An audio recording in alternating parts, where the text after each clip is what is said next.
بانی P T I کا IMF کو خط لکھنے کا فیصلہ۔ اڈیالہ جیل میں سابق وزیر اعظم سے ملاقات کے بیرسٹر ظفر نے کہا ہے IMF اور یورپی یونین اپنے چارٹر کے مطابق اس وقت تک قرض دیں گے۔ جب ملک میں گڈ گورننس ہو، جس ملک میں جمہوریت نہیں وہاں بین الاقوامی ادارے کام نہیں کرتے۔ پوری دنیا نے دیکھا کہ لوگوں کا ووٹ رات کے اندھیرے میں چوری ہوا۔ اگر آڈٹ نہیں ہوتا تو IMF سے قرض کا اقدام ملک کے لیے نقصان دہ ہوگا۔ بانی پی ٹی آئی نے کہا ہے ان کی طرف سے خط جاری ہوگا جو IMF کو بھیجا جائے گا۔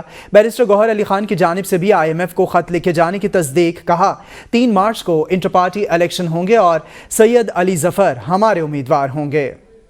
اب بھی آپ نے پہلی سٹیپ لینی ہے IMF کے ساتھ یا کسی بھی انسٹیٹیوشن کے ساتھ، تو آپ کو یہ دیکھنا ہے کہ کیا اس ملک میں جمہوریت ہے کہ نہیں۔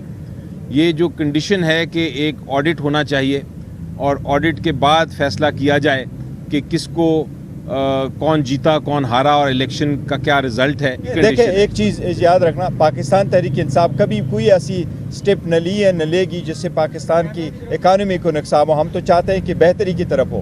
پہلی بھی IMF کو یہ کہا تھا کہ آپ انشور کریں free and fair and transparent election ہو۔ یہ اس کے تناظر میں ہے کہ ہم نے پہلے بھی کہا ہے، دوبارہ بھی کہیں گے، جہاں سے بھی انفلوئنس ہو۔ ہم نے یہی کہا ہے کہ یہ عوام کا مینڈیٹ ہے، پاکستان کا پروگرام کے بارے میں نہیں لکھا ہوا۔ ہم نے پہلے بھی وان کیا تھا کہ اگر الیکشن فری فیئر ٹرانسپیرنٹ نہیں ہوں گے تو پاکستان کی اکانومی سفر ہوگی۔ یہ بات انشاءاللہ تعالی 3 تاریخ کو پاکستان تحریک انصاف کے پارلیمنٹری الیکشن ہوں گے۔